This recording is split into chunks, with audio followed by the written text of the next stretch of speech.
נמחק את הכל. גם לכם תהיה חזרה אם תרצו. אוקיי, התחלנו. אז בעצם מה שקורה כאן זה, האם יש למישהו רעיון מה קורה כאן? למה זה שלילי? למה אחר כך זה חיובי? זה בגלל תחום ההגדרה. מה תחום ההגדרה? אני מנחש ש-x גדול מ-0, אוקיי, קודם כל, למה מנחש? כי זה מה ודבר שאני רואים. אבל כן, גם תלויים, זה מה שגם אפשר להציב. שחייב להיות מעל או 0 או מספר חיובי בגלל השורש. מצוין. אז תחום ההגדרה זה כמעט, זה x גדול או שווה לאפס, נכון? כי מסתכלים על השורש, מבינים שאי אפשר להציב ערכים שהם שליליים, x גדול או שווה 0, מצוין. אבל איך זה קשור לשאלה ששאלתי? כלומר, מה ששאלתי זה לא מה קורה ל-x, אלא מה קורה ל-y. למה ה-y פה ירד מתחת, נכון? ופה עלה מעל. אה, אני יכול לענות על זה. יאללה. נגיד עד אחד, כי כשמציבים רגע, דניאל, בשורש... חכה, אתה ממש אלוף, יופי, אבל תן להם שנייה, זה הרמז. תחשבו אוקיי. עוד כמה שניות, דניאל אמר, זה עד אחד. זה משהו שאנחנו מכירים, אל תגיד את ההמשך, הבנתי שאתה הבנת, אני רוצה שיגיעו לבד. אומר, אני יודע 100% שהדבר הזה הוא אחד, כי למדנו משהו שקורה עד אחד ואחרי אחד. אני הבנתי עכשיו, תודה דניאל זך. בגלל שזה רגע, לפני... חכה איתי, יופי שאתה הבנת, בואו ניתן עוד כמה שניות. תעשו יד צהובה, מי שהבין את מה שדניאל עכשיו רמז. אני רואה 1, 2, 3, 4, 5, 5 ידיים, כאילו כזה חצי, לא יודעת. 5.5, אוקיי, 5.5 ידיים. אז בואו ניתן בכל זאת לדניאל להסביר, בסדר איתי? כי הוא התחיל. יאללה דניאל. אז אפשר לראות שכל מספר שנציב בשורש שהוא שבר עד אחד, בעצם הוא גדל, ואז כשמציבים נגיד בואו מספר... נעשה את זה לאט. כש-x בין 0 ל-1 אז מתרחשת התופעה שדיברנו עליה פעם. שמה שבשורש גדל, בדיוק. רגע, ואז תן לי מספר לכתוב גם את זה. שנייה, פחות... פשוט דבר לאט אה, ותעצור שנרשום את זה. שהתופעה המעניינת שקורית שהשורש דווקא מגדיל. נגיד, תחשבו שוב על רבע, שורש של רבע חצי, חצי יותר גדול מרבע. שורש מגדיל. אוקיי, דניאל, מה עכשיו?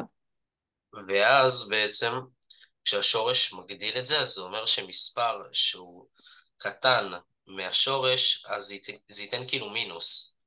בדיוק. שימו לב, אם לקחתי x והשורש הגדיל אותו, מה שיקרה פה זה שזה מספר יותר קטן, פחות מספר יותר גדול.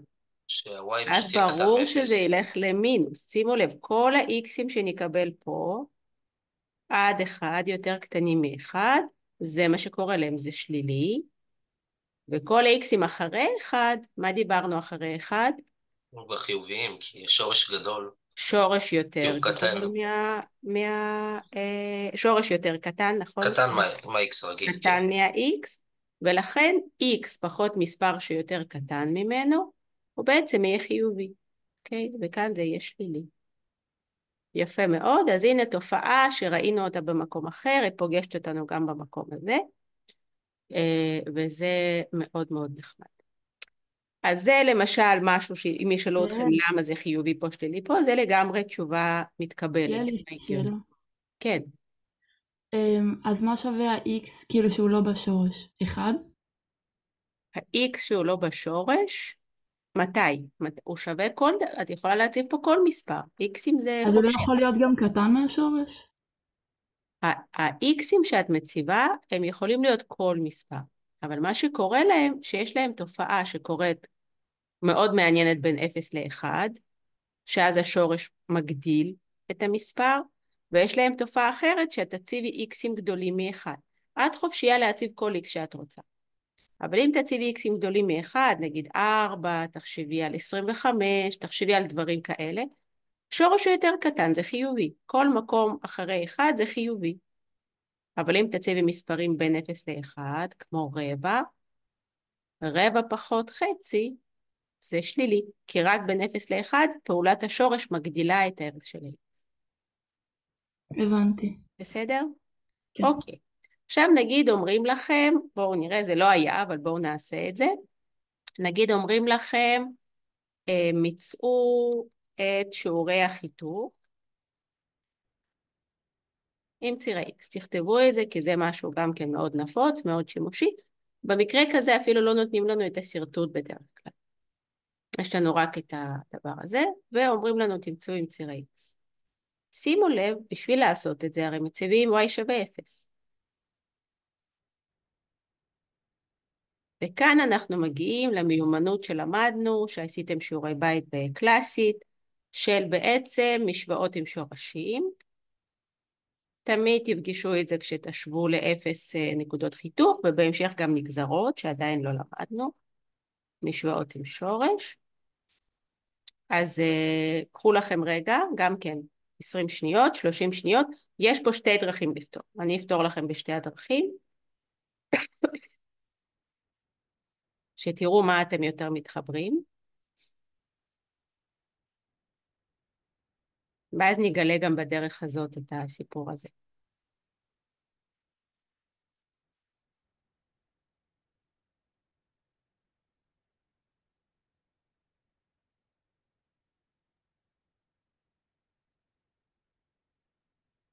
מי חושב שיש לו לפחות דרך אחת? אני רגע מכבה את הזה כדי לראות אתכם. מי חושב שיש לו לפחות דרך אחת? 1, 2, 3, 4, 5, 6, 7, 8, יופי, זה כבר טוב. 8, 9, מצוין. 10, יופי, יופי, הגענו לחצי. אז אני מתחילה לפתור, מי שככה בדרכים זה, פשוט תרשמו. אז דרך אחת זה מה שלמדנו בצורה, כן, אלגברית, מאוד מאוד פשוטה. אנחנו מעבירים, אנחנו לא רוצים להעלות את זה בריבוע, מהסיבה הפשוטה שזה נוסחת הכפל המקוצר. מקווה שאף אחד לא טועה לחשוב שכשמעלים את זה בריבוע, כל אחד עולה בריבוע, כי זה לא מה שקורה. אם נעלה את זה בריבוע, נאלץ להעלות הפרש בריבוע, וזה מעצבן. אנחנו נעביר צד, רק אז נעלה בריבוע.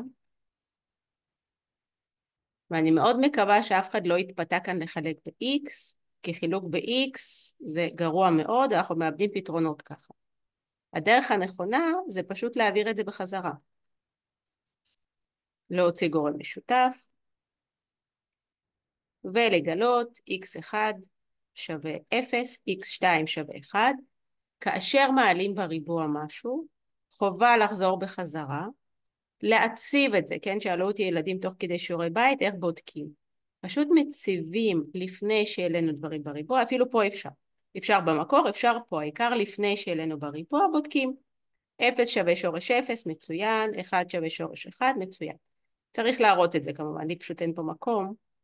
1 שווה שורש 1, זה הבדיקה, יופי.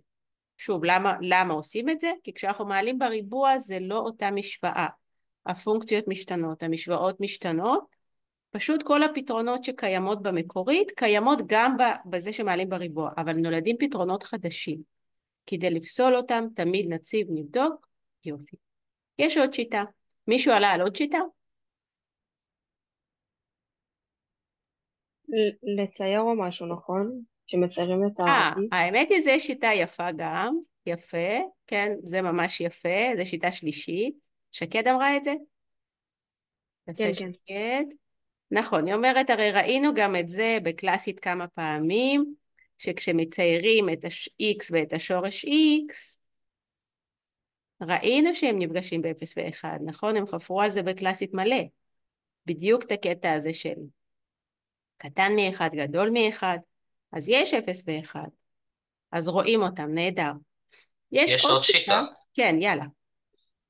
כי אפשר לדעת מתי כאילו ששורש 0 הוא 0, ואז 0 פחות 0 זה 0, ושורש של 1 הוא 1, אז 1 פחות 1 זה גם 0. זו שיטה שהיא מאוד מסוכנת, והיא לא מתקבלת באופן מלא. כאילו, אתה אומר, אני יודע ש... למה היא לא מתקבלת באופן מלא? כי אנחנו לא יודעים אף פעם האם המוח שלנו יודע לחשוב על כל הפתרונות בצורה כזאת. אתה מבין? זה כאילו אתה פותר ואתה אומר, אני יודע שזה 0, אני יודע שזה 1, יופי, אבל אולי גם איזשהו מספר בעולם קיים ולא מצאת אותו. אוקיי, אז זאת שיטה שתנסו לא להשתמש בה, אלא אם כן ממש לא מצאתם משהו אחר, כי היא מקבלת רק ניקוד חלקי, ורוב הפעמים גם יש סיכוי גדול שפשוט לא תמצאו את כל הפתרונות בצורה כזאת. זה נקרא חיפוש חופשי, אני מנחש שיופי, זה לא מתמטי, לא הוכחת שזה כל הפתרונות, לא הוכחת שאין עוד פתרונות, אוקיי? אז זה טיפה מסוכן. השיטה שרציתי להראות, ראינו אותה כבר כמה פעמים, אבל היא עדיין היא מאוד מאוד יפה ושימושית, לסמן שורש x שווה t. ולזכור שבמקרה כזה, מה x שווה? היא בריבוע. t בריבוע. יפה. ואז תראו מה יוצא לי. t בריבוע מינוס t שווה 0, t מינוס 1 שווה 0, t שווה 0, t שווה 1. בשיטה הזאת לא העלינו בריבוע, אפילו לא צריך לבדוק שום דבר, אבל חייבים לחזור ל-x. בשיטה הזאת הטעות הנפוצה ביותר, שילדים נשארים בטעות ב-t, ולא חוזרים ל-x, אבל לא שאלו פה על t, אנחנו המצאנו. צריך אז לחזור, יותר לא להשתמש אוקיי? ב-T. שורש x שווה 0. כלומר, x שווה 0, או שורש x שווה ל-1, כלומר, כן, כאן אני מעלה בריבוע, x שווה 1. יעל, אז השאלה שלי אם כבר עדיף לא להשתמש ב-T, כאילו. שמה עדיף? אולי כבר לא להשתמש ב-T, כי ככה או ככה, כאילו... זה די אותו דבר אם נעשה את זה עם X, כאילו, כי זה עדיין יהיה X בריבוע, ומינוס X, כאילו. יש יתרונות וחסרונות לכל שיטה, אני רוצה שתראו את כולם, כי בסוף יש כל מיני תרגילים שזה נוח, זה נוח, זה נוח. אנחנו רוצים להגמיש את המוח, שיהיה לנו הרבה שיטות, הרבה אפשרויות, פתאום לפעמים תראו את ה-T הוא שיטה מאוד שימושית, הוא לא רק לשורש X. אנחנו כן. הרבה פעמים רואים משהו בריבוע, אופס, הופכים את זה למשוואה ריבועית, רק צריך לזכור לחזור אחורה. סגור. מצוין. עכשיו תעתיקו את זה, קחו כמה שניות, ונעבור לדבר הבא, אלא אם כן יש למישהו שאלות.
הראל ושקד, כתוב לי שלא הגשתם שיעורי בית בקלאסרום.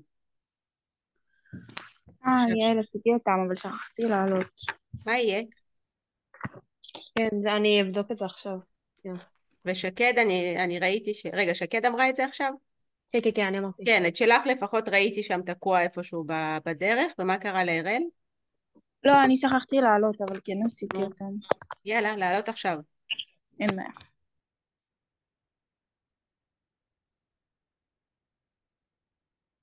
ראיתי שינון הצטרף, אולי אלון לא הצטרף? כן, יעל, אני פשוט היו לי בעיות עם הזום, גם רשמתי לך. ממש כן, מצטער. כן, ראיתי שהיה לך בעיה. אוקיי. טוב, מצוין. בואו נמחק את זה. ונעשה את מה שרצינו לעשות, אבל אני גם אתחיל דרך שיעורי בית, כי כבר ראיתם משהו כזה. היום נדבר, תרשמו על כותרת, תחום הגדרה. תחום הגדרה, שבעצם דיברנו כבר הרבה מאוד על תחום הגדרה. לרוב, כן, כשאנחנו מסתכלים על איזושהי פונקציה, נגיד יש לכם איזשהו, אתם יודעים מה, בואו רגע נעשה את זה, זה גם נחמד, כי אני אזכיר לכם עוד נושא. שרטטו רגע, תעשו רגע את תחום ההגדרה של הפונקציה הזאת.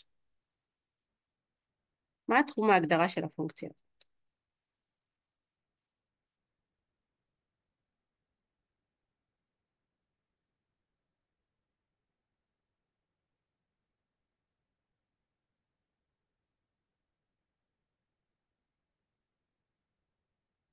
תעשו את זאת, ובואו נעשה עוד אחת שלנו מעניין, מי שיעשה את הראשונה.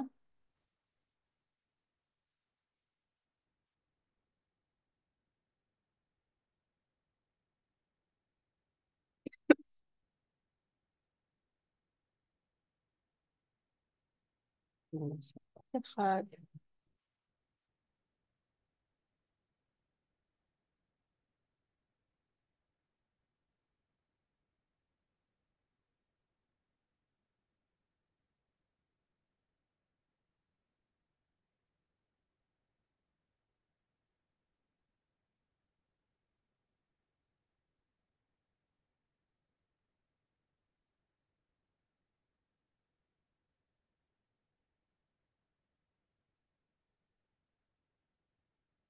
תעשו רגע רק את הראשונה, רק מי שמספיק בדקה יותר יכול להסתכל על האחרות, כרגע מעניינת אותי רק הפונקציה הראשונה.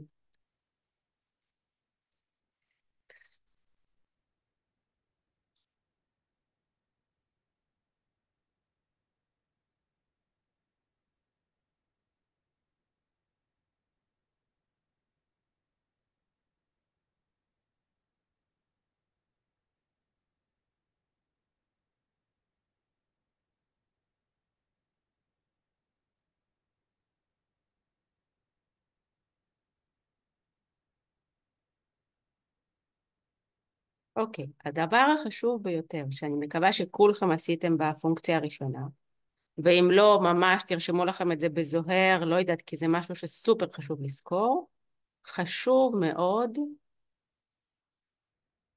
מאוד, לסרטט את הפונקציה שבפנים. השיטות האלגבריות, אנחנו רוצים להבין מתי מינוס x בריבוע פלוס 4 גדול שווה 0. השיטות האלגבריות לא עובדות כאן.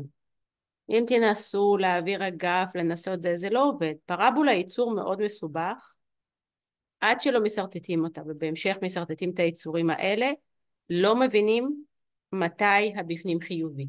אנחנו מסרטטים את הפונקציה שבפנים, ומסתכלים על תחום החיוביות. ומסתכלים על תחום החיוביות של הפונקציה. אוקיי, זה בעצם הסיפור. עכשיו, בשביל זה אני גם מקווה שאתם יודעים לסרטט פרבולות, כן? כאן ממש מבינים למה החומר של ט' היה כל כך חשוב. הדבר הכי חשוב בט' זה לדעת לסרטט את כל הצורות והסוגים של הפרבולות. אז מינוס x בריבוע זה פונקציה שהיא פרבולה שהיא כלפי מטה, הפכו אותה. פלוס 4, העלו אותה בצורה אנכית פלוס 4, אני מאוד מקווה שכולכם עשיתם את זה. אז קודם כל תחום ההגדרה של הפונקציה שלי, זה מתי הפרבולה היא חיובית. אז מתי הפרבולה היא חיובית? x בין מינוס 2 ל-2.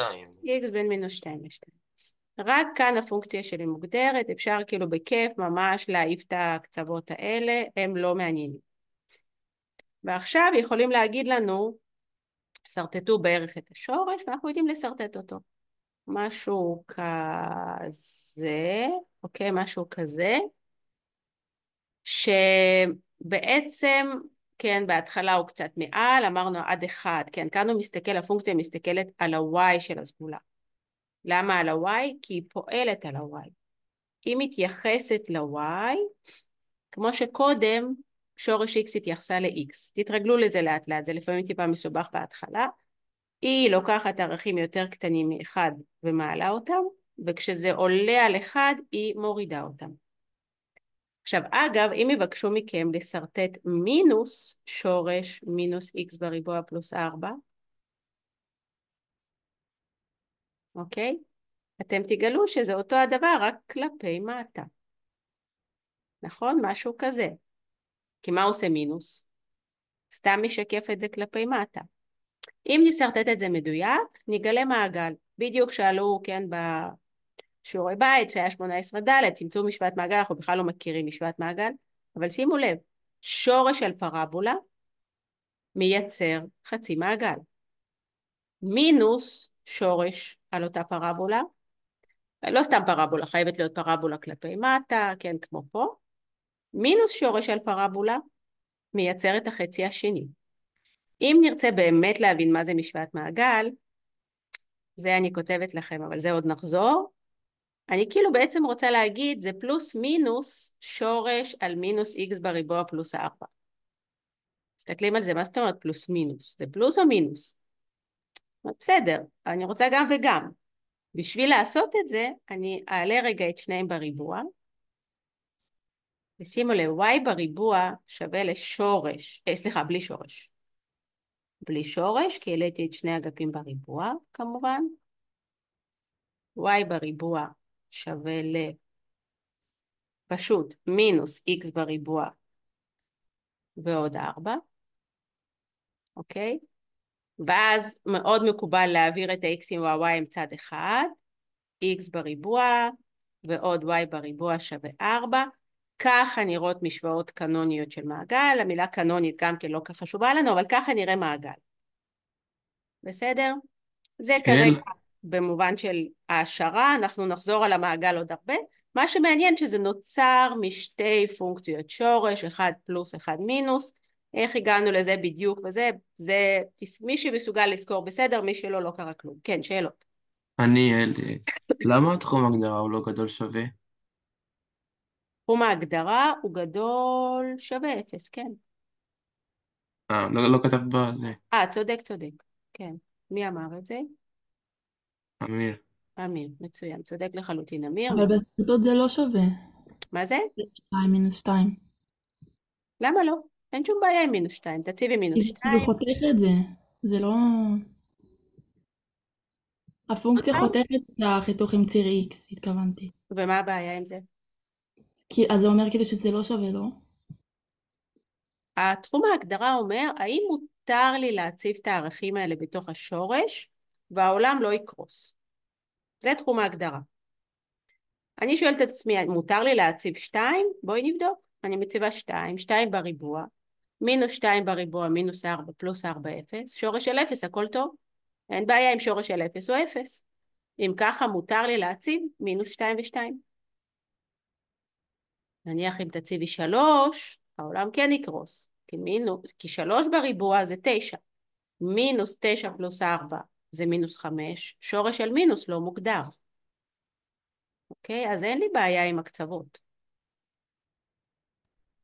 יותר מזה, אנחנו עכשיו נגדיר, תכף אני אגדיר את זה בצורה מסודרת, הקצוות, אתם רואים את הקצוות האלה?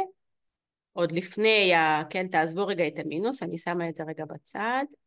ככה נראית השורש, זה שורש של מינוס x בריבוע. הילה, בסדר? הבנת למה זה בסדר הקצוות? כן, כן. אז שימו לב, לקצוות, אנחנו קוראים נקודות קיצון קצה. עכשיו, מה זאת אומרת נקודות קיצון? עד היום ראינו שנקודות קיצון זה רק כאלה שהנגזרת מתאפסת. בסדר, אז עד היום ראינו, והיום רואים חדשות. הנקודות קיצון, זה נקודות קיצון, למה הן נקודות קיצון?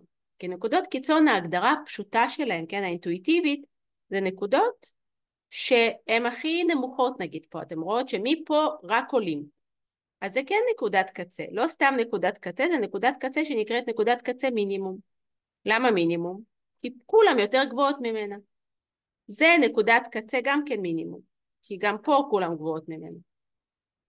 וזה נקודת קיצון פנימית, כן? זאת קיצון פנימית מקסימום. מקסימום, זה נקרא פנימי. כל אלה שאנחנו מחפשים אותם עם הנגזרת ומתאפסת, הן נקראות פנימיות. אלה נקראות קצה. הנקודות הפנימיות, תרשמו, נקודות קיצון פנימיות, y tag שלהם שווה 0, נקודות קיצון קצה, y tag לא חייב להיות 0. לא חייב להיות, אולי יש מקרים בודדים שהוא כן, אבל לא חייב. לא חייב, הם פשוט קצה. הן פשוט בקצה של תחום ההגדרה. תרשמו בבקשה את ההגדרה הזאת, היא מאוד חשובה, היא גם מאוד מאוד פשוטה, אבל משום מה בהתחלה לוקח קצת זמן. להבין שגם אלה קיצון, גם אלה קיצון.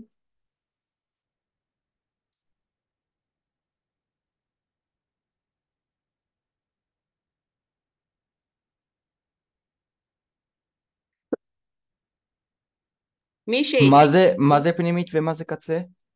תראה, כתוב, אתה רואה נקודות קיצון פנימית, אלה הרגילות, איפה שה-y tag שלהם שווה 0. מה שחיפשנו עד עכשיו הם בעצם פנימיות. נקודות קיצון קצה, אתה רואה כתוב לך, y tag שונה מ-0. יכול להיות במקרים מסוימים אולי שווה, אבל לא חייב, אנחנו לא מחפשים אותם ככה. אז איך מחפשים? סתם באים לקצה, תכף נעשה את זה גם ב-2 ו-3, ואומרים, גם קצה הם נקודות קיצון. בסדר? זה משהו שפשוט צריך לזכור, לפעמים שוכחים אותם, לרוב שקל למצוא אותם, שוכחים לחפש אותם, אבל אם ישאלו אתכם בפונקציות שורש, שימו לב, מצאו בבקשה את נקודות הקיצון, צריך להתייחס גם לנקודות הקצה, שהן נקודות הקיצון.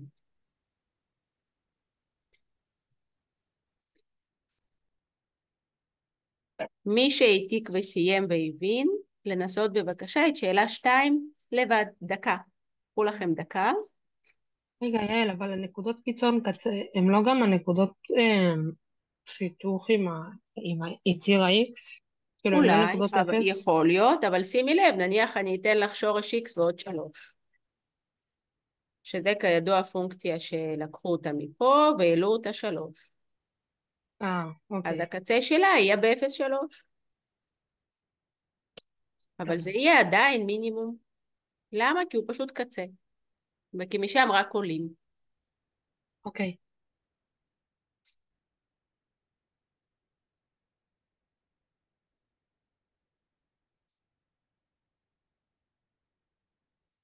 מי שהבין עושה את 2, מי שרוצה עוד לשאול משהו על נקודות קיצון קצה, שואל. ומעתיק, שיהיה לכם במחברת.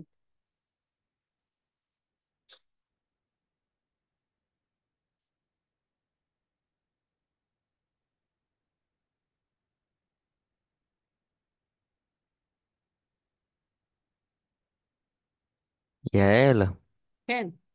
הנקודה הפנימית, הנקודת מקסימום הפנימית, היא באמצע של השתי נקודות? כאילו ה-X שלה באמצע של שתי הנקודות? שאלה יפה, אם זה כמו פה פרבולה, אז כן, כי פרבולה היא בעצמה סימטרית, יש לה ציר הסימטריה, והשורש עושה דברים גם כן מאוד מאוד סימטריים פה, פונקציה זוגית, הכל זה, במקרה המסוים הזה כן. אבל אם הפונקציה עצמה תהיה לא סימטרית, ונקודת הקיצון שלה לא תהיה סימטרית, אז ממש לא חייב להיות. אוקיי.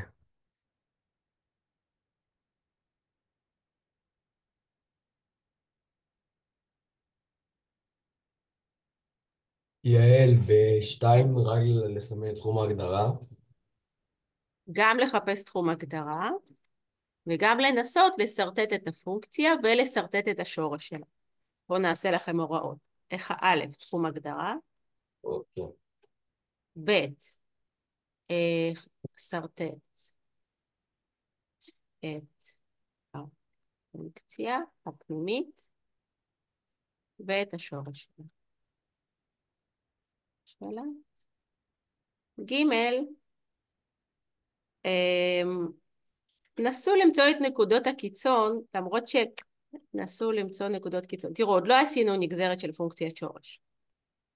ולא הוכחנו, ואנחנו נראה בהמשך, שאם תמצאו את נקודות הקיצון של הפונקציה הפנימית, אם תמצאו את נקודות הקיצון של זאתי, זה יהיה אותו x כמו נקודות הקיצון של שורש. אנחנו נוכיח את זה בהמשך, בינתיים כזה נסתמך על זה כאינטואיציה.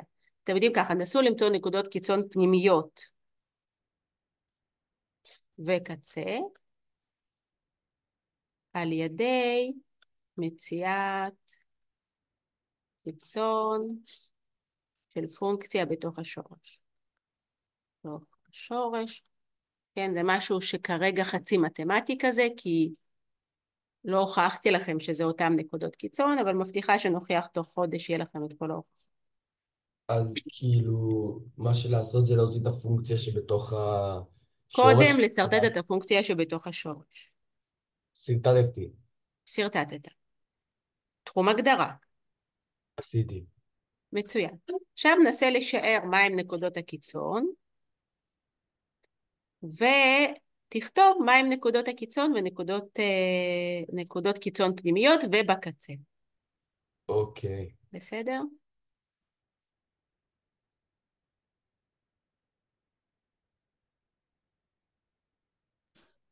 יעל, יהיה לנו במבחן נקודות קיצון קצה ונקודות כן, למה קיצון לא? פנימיות?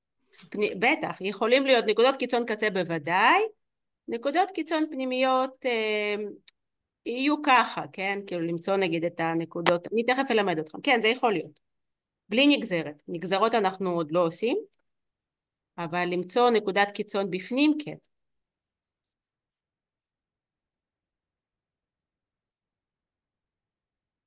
כל מה שנלמד היום, מחר, כולל, יכול להיות במבחן. כבר במבחן, או כבר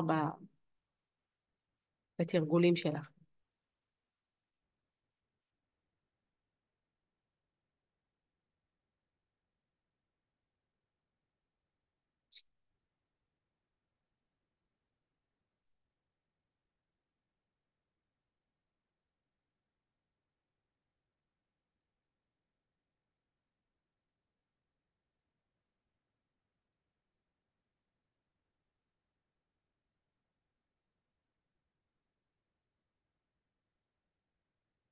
אוקיי, בואו נעשה את זה.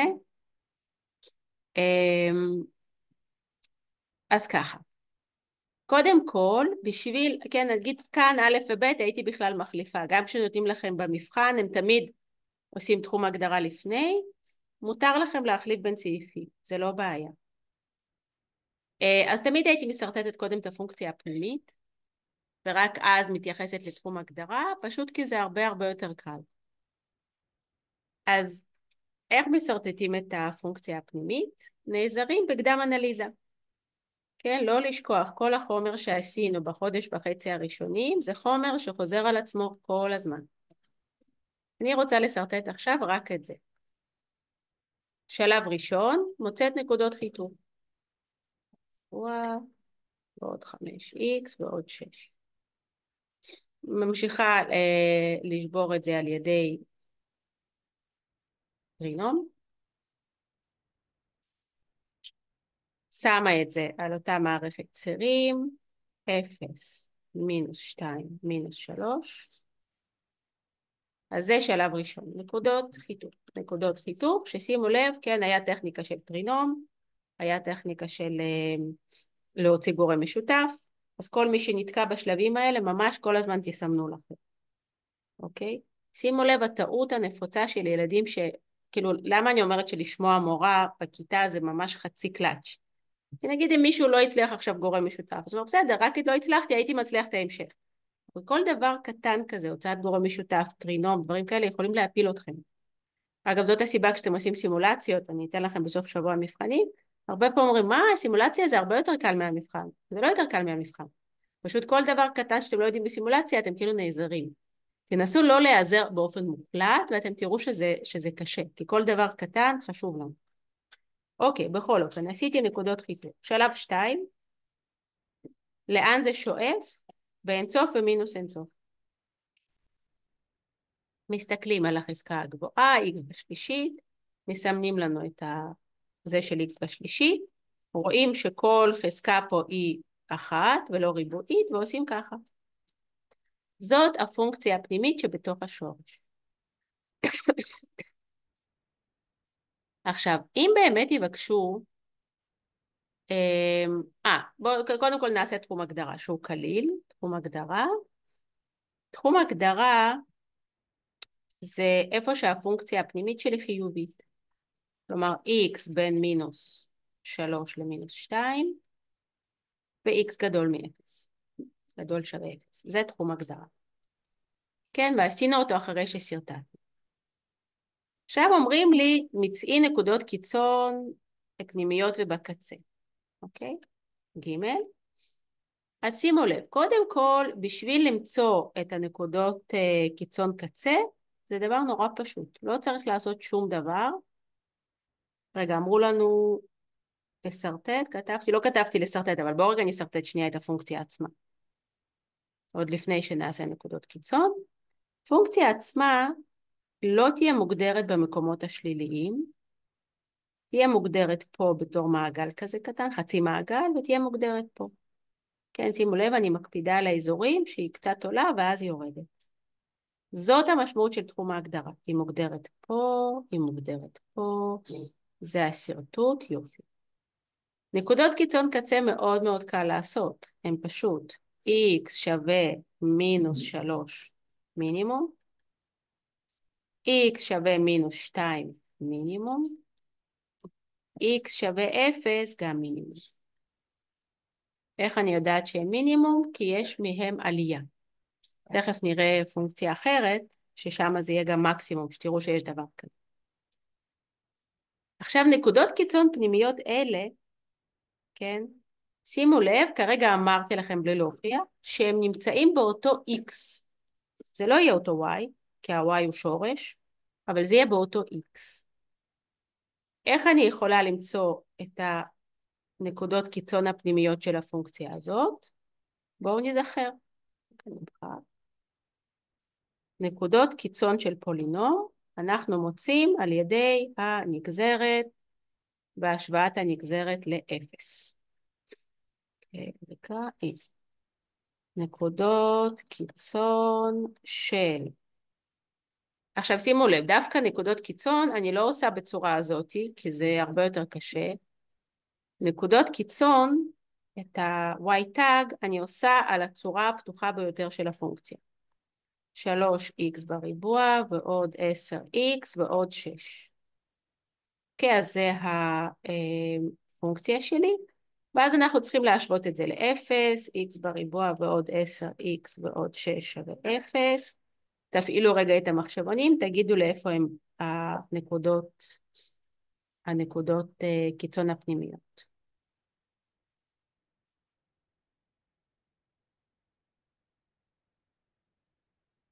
אפשר לעשות את זה גם בנוסחת שורשים, לא? אפשר. אבל יש גם מוד, יש במחשבון, כאילו חבל לבזבז זמן על זה כשיש מחשבון. האמת היא לי אין, אני לא הבנתי איך משתמשים. כדאי לרכוש, מי שעדיין אין לו מחשבון, מדעי עם אפשרות של מוד, לרכוש דחוף, זה 140 שקל הכי שווים שיש לכם עד י"ב. רגע. יש תשובות? או שכולם מחכים שמישהו יעשה את זה?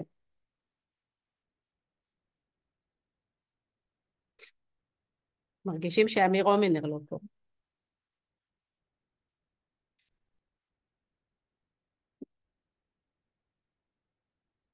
חברים, להוציא מחשבונים, אני לא אעשה את זה בשבילכם. להכניס את הפונקציה ולהגיד מה נקודות הקיצון. יכול להיות שהן לא יצאו שלמות, כי המצאתי אותו. אני כשניסיתי לעשות את הנוסחת שורשים, במחשבון יצא לי מינוס 62, כאילו. מינוס 62? לי יצא מינוס 5. או, זה יותר הגיוני, כן. לא, רגע, זה מינוס 5, מינוס שורש 7 חלקי 3. כן, זה יצא מינוס 0.784. זה הגיוני, תקשיבו. מינוס 0.784, 0.7 זה. אותו אני בכלל פוסלת מהסיבה הפשוטה שאומנם הוא היה קיצון בפונקציה האדומה, אבל בפונקציית שורש הוא בכלל נמצא בתחום שלא מוגדר, אז אני לא מתייחסת אליו. וצריך לצאת עוד מישהו בין מינוס 2 למינוס 3.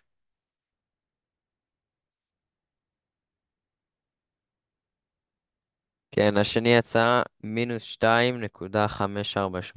מצוין, מינוס 2.5, זה הנקודת קיצון השנייה. אז שימו לב, אנחנו יכולים למצוא נקודות קיצון, את ה-x של נקודות הקיצון של שורש. אם נרצה לדעת את ה-y של נקודת הקיצון של שורש, צריך להציב את זה יחד עם השורש, אוקיי? אני עכשיו לא אעשה את זה כי זה סתם עבודה מעצבנת קצת, אבל תדעו שאפשר למצוא נקודות קיצון פנימיות של שורש רק על ידי התבוננות בפונקציה הפנימית. ובזה אנחנו מנצלים את הכישורים שלנו שראינו בקלאסית, הרכבה. כן, אני מסתכלת על הפונקציה, אני מבינה איך השורש עובד עליה, אני מבינה איפה נקודות הקיצון, אני יכולה לחשב את ה-y על ידי הצבה פה. אז אני אעשה פה רק את ה-x'ים, מינוס 0.7 ואני אפסול אותו, לא בתחום, רגע, לא בתחום, לא בתחום, ומינוס 2.5 זה נקודה מצוינת ואנחנו עושים עליה. אוקיי? רגע, תעתיקו ומה בבקשה. שכתבת בצד של ה-x שווה מינוס 3 מינימום, זה כאילו של השורש, נכון? זה זה של הקיצוניות. השורש. זה נקודות קיצון קצה, שהאמת יותר מדויק ויותר יפה, אפילו לכתוב מינוס 3, 0. כי פה אנחנו יודעים את ה-y בקלות. מינוס 2, 0, 0, 0. הכל מאוד מאוד קל.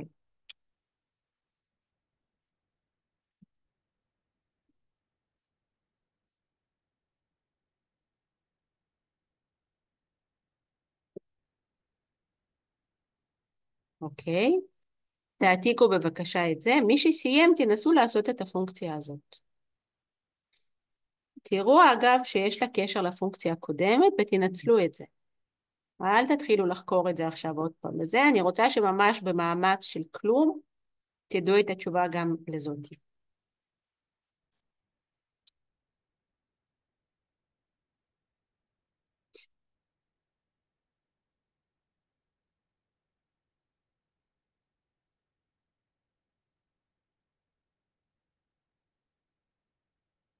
אבל קחו לזה רגע 5 דקות, אני רוצה לראות מי מצליח.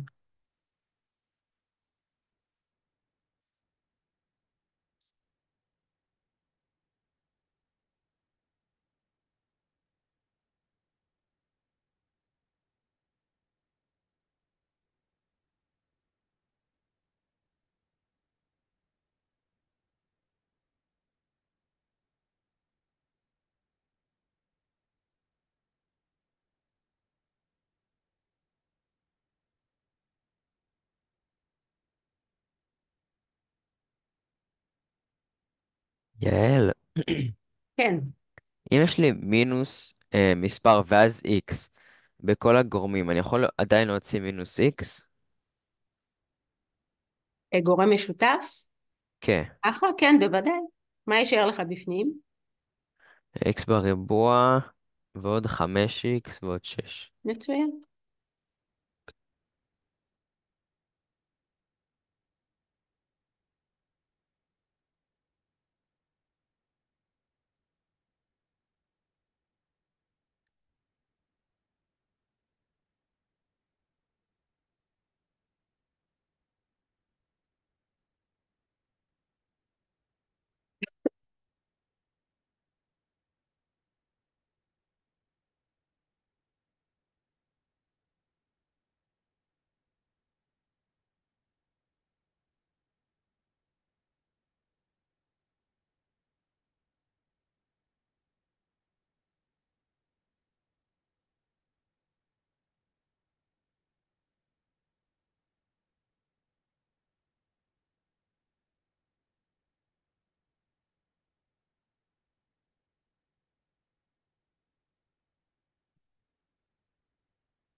יעל, אז הנקודות, כאילו, קיצון קצה צריך לצאת אותו דבר, פשוט הפונקציה התהפכה. הפונקציה המקורית התהפכה, ובואו נראה מה זה גרם. אוקיי. בדיוק זה מה שאנחנו רוצים לראות. אבל אתה צודק, נכון? הפונקציה הפנימית, במקום להיות מה שפה, היא ממש אמורה הייתה לצאת לכם אותו הדבר, עם אותם נקודות חיתוך בדיוק. כן, אם תשוו את הבפנים לאפס, הייתם אמורים לקבל בדיוק אותם נקודות, רק כפלו את הפנימית במינוס. כלומר, הייתם אמורים לקבל משהו כזה. אבל זאת, זה עדיין בשלישית. בוודאי, אבל במינוס בשלישית. זה מאוד חשוב אם ה-x בשלישית נראית ככה, זה x בשלישית. מינוס x בשלישית נראית ככה. מאוד מאוד חשוב אם זה x בשלישית או אם זה מינוס x בשלישית. כן, אם תציב 100, תמיד כשאתה מתבלבל תציב אפילו 10. כן, ותראה שזה בורח באינסוף, זה ילך למינוס, ובמינוס אינסוף זה ילך לפלוס, כמו זה. הערה חשובה איתי, כן? אני מקווה שכולם שמעו, x בשלישית ומינוס x בשלישית הן מאוד שונות, וצריך לשים לב לזה.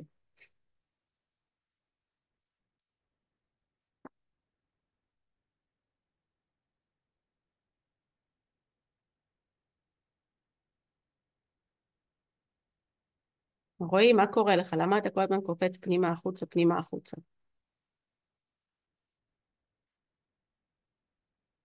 לא ברור.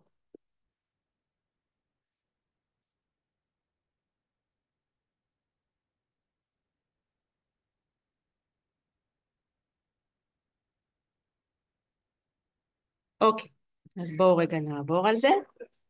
אז שימו לב, כאן הכל מתהפך קצת. תחום ההגדרה הוא דווקא זה לא, כל מה שהיה קודם כן, עכשיו זה לא. כל השלילי הלך לו, מהסיבה הפשוטה ששוב שורש לא יכולה להיות מוגדרת לפונקציה שהיא שלילית, וכאן ראינו שזה התהפך. רגע שנייה, אני מחפשת פה צבעים, פתאום נעלמו לי. הנה אתם. אוקיי, הנה והנה. אז פסלנו את זה. איפה שזה מוגדר זה x בין מינוס 2 ל-0. כן, פה, וזה עושה כזה מעגל פה קטן. ו-x קטן ממינוס 3, קטן שווה. וזה עושה פה ככה. וופ, כזה דבר. ככה נראית השורש של הסיפור הזה. אם אומרים לי, תעשו נקודות קיצון פנימיות, בואו נתחיל בקצה, כי קצה זה קל יותר, בקצה. האמת גם פה זה מינימומים. כן, כדי לעשות מקסימום זה צריך לצאת משהו מינוס לפני. נגיד אם תעשו מינוס שורש, כזה, אז נקודת קיצון קצה תצא מקסימום. פה הם עדיין כולם מינימום, כי הם פשוט, כן, שימו לב, זה יורד עד אליה והיא הכי נמוכה פה. אז מינוס 3, 0 זה מינימום, מינוס 2, 0 זה מינימום, ו-0, 0 זה מינימום. אוקיי, זה כזה. והנקודת קיצון הפנימית היא כמו קודם, זה הערכים שמצאנו, המינוס 2, 5 סליחה, מינוס 2, 5 הפעם נפסלה, זה הפוך, זה לא הערכים שמצאנו. הפעם x שווה מינוס 2, 5, היא לא בתחום, וה-x שווה, מה זה היה? מינוס 0.7, היא תהיה המקסימום. אוקיי? בדיוק מה שמצאנו. 0.7, היא תהיה המקסימום. שאלות עד כאן.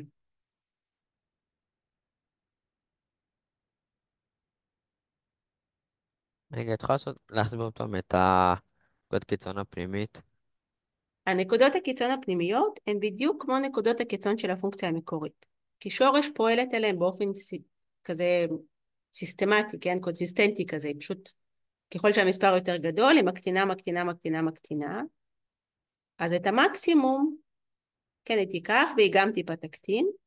הנקודות הקיצון הפנימיות והנקודות הקיצון הפנימיות של הפונקציה המקורית הם אותו הדבר. אתם יודעים מה, במבחן הקרוב, בגלל שלא הוכחנו את זה וזה, אני לא אתן את זה. זה גם רעיון חדש, זה גם רעיון שלא הוכח מתמטית עד הסוף.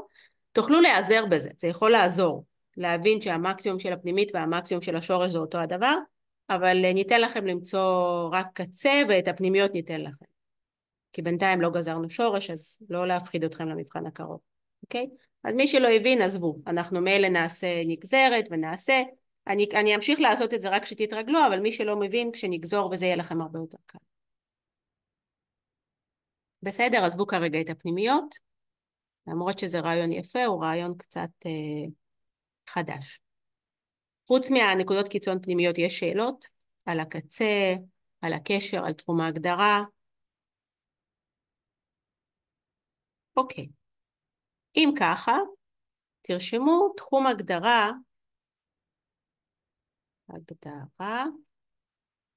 וגם. זאת הכותרת, ואני אסביר לכם מה זה. אתם עשיתם כאלה שיעורי בית,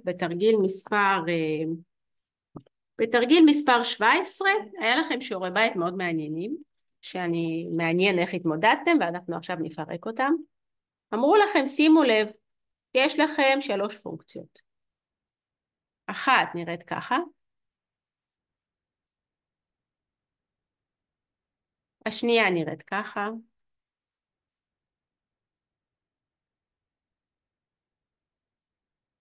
והשלישית נראית ככה. שורש 5 מינוס x. זה היה תרגיל מספר 17. אוקיי, זה.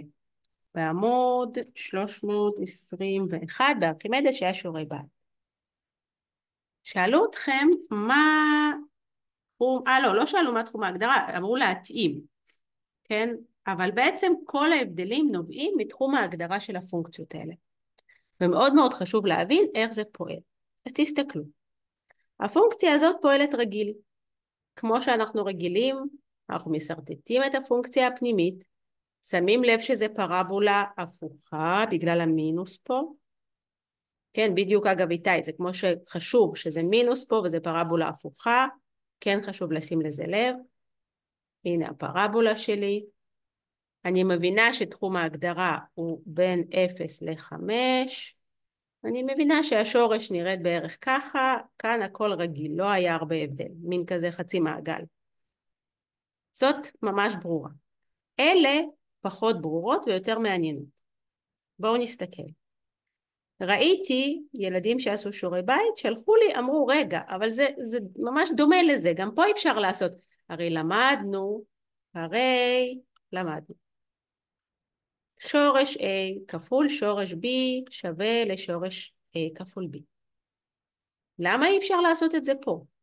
בואי נעשה משהו כזה, x מינוס 5. נסרטט את הפרבולה הפנימית והכל טוב. אלא שיש עם זה בעיה קטנה.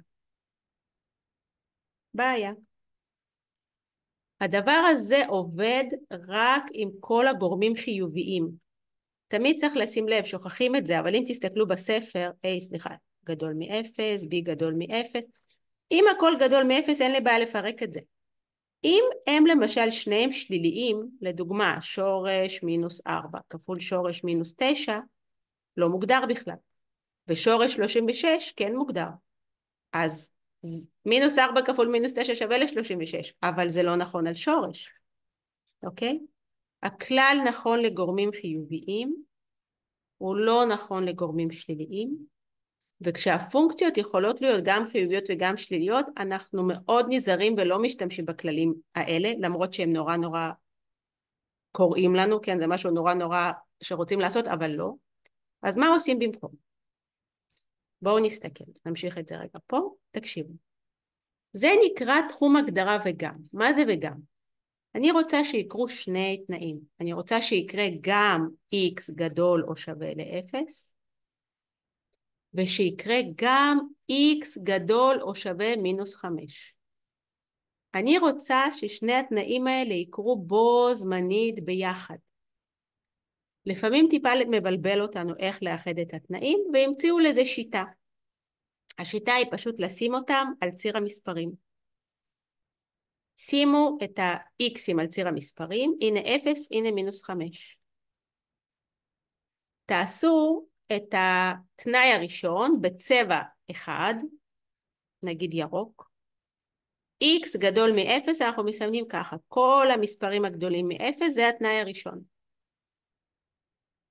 תעשו את התנאי השני, צבע אחר, במיוחד עד שתתרגלו, זה נורא חשוב הצבעים.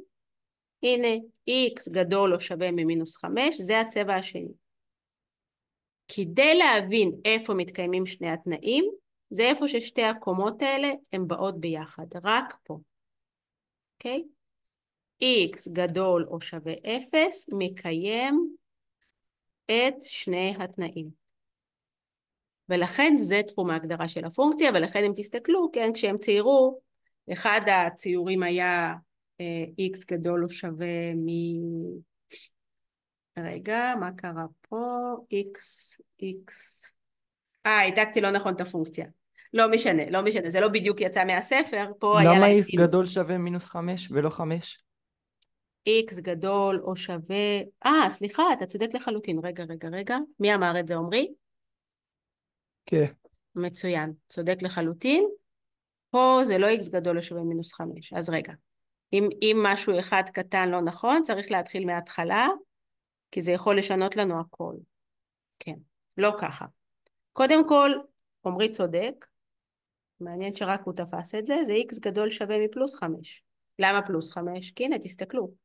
5 מינוס... סליחה, פה, אנחנו פה.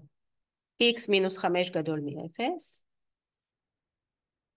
נכון? x גדול או שווה מפלוס 5, לא ממינוס 5. אם השתנה לנו ה-5 לפלוס, הכל צריך לשנות, כי זה פשוט לא היחס של המספרים. הנה 0, הנה 5. אבל השיטה אותה שיטה. אז בואו נעשה אותה. צבע אחד הולך ל-0. צבע שני הולך ל-5. וגם מתקיים איפה ששניהם מתקיימים. ולכן זה x גדול או שווה ל-5. בסדר? ולכן, כן, בדיוק. ולכן g של x היא מצוירת ככה. אחד הציורים שהם ציירו הם ככה. כן, שזה ברור שזה גדול או שווה ל-5 ולא כמו הראשונה, לא העיגול הזה, לא החצי עיגול. קחו לכם כמה דקות, תנסו לעשות את אותה שיטה של וגם, תתרגלו לקומות וזה, זה פשוט נורא נוח. ותנסו לעשות את זאתי. מינוס x, 5 מינוס x.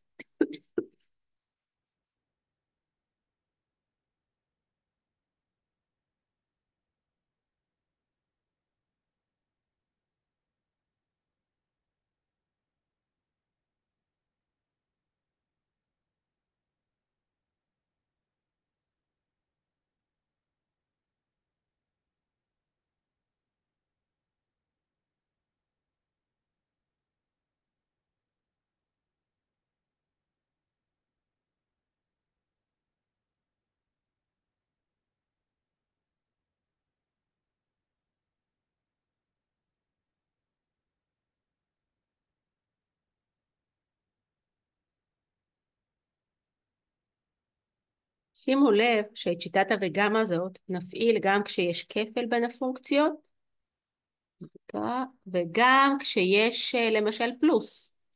זה לא משנה, כן? אם יש לכם פלוס בין הפונקציות, רגע, יש פה איזה לחיצות לא ברורות של המחשב, לא יודעת מאיפה הם באו, פה כנראה.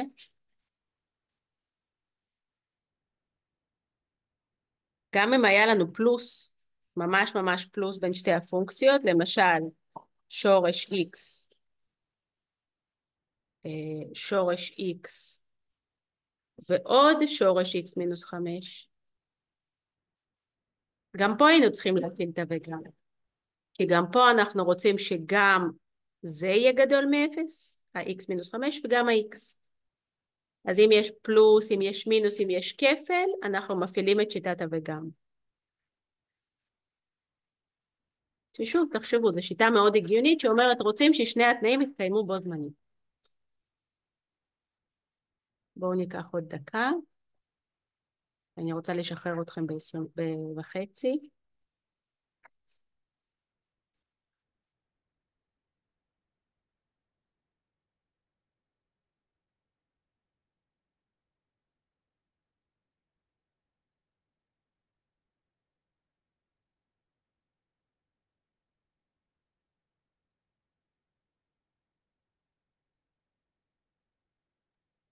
זה כמו שעשית קודם, כשהתבלבלת בין ה-5 ל-5.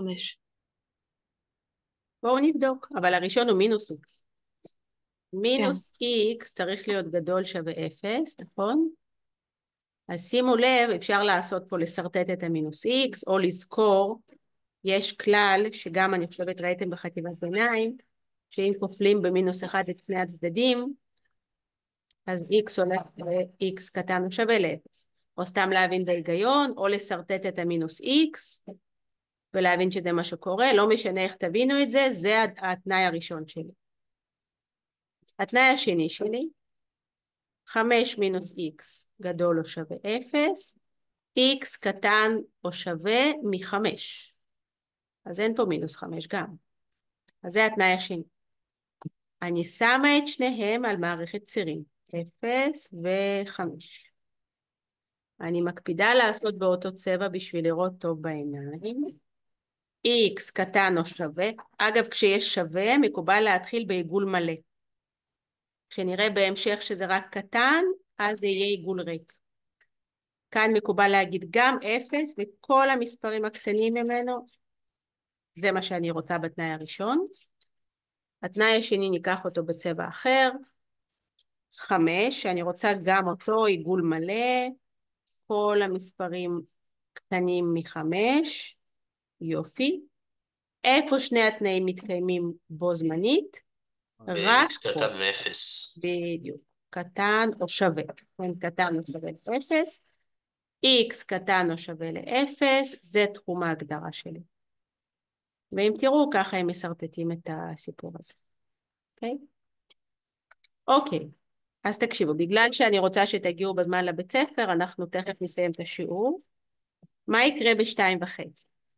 ב-2:30, אתם מן הסתם בבית ספר, אתם לא בבית, תתחברו דרך הפלאפונים לזום. אני אשמח, אני לא יודעת אם אתם יכולים, שתחברו את הזום הכללי ללוח, כי אז יהיה ממש נוח. אם מישהו יחבר את אבל בשביל זה אתם צריכים, יש מישהו מספיק טכנולוגי שיודע לעשות את זה? כי צריך כאילו דרך הוואטסאפ ווב שלכם, שמישהו ייכנס למחשב וייכנס ללינק ויחבר. לא משנה, תקשיבו, אם זה מסובך, לא משנה כי זה לא חשוב לי. מה שאנחנו נעשה זה ככה, אנחנו פשוט נעשה קישור של קלאסית ביחד.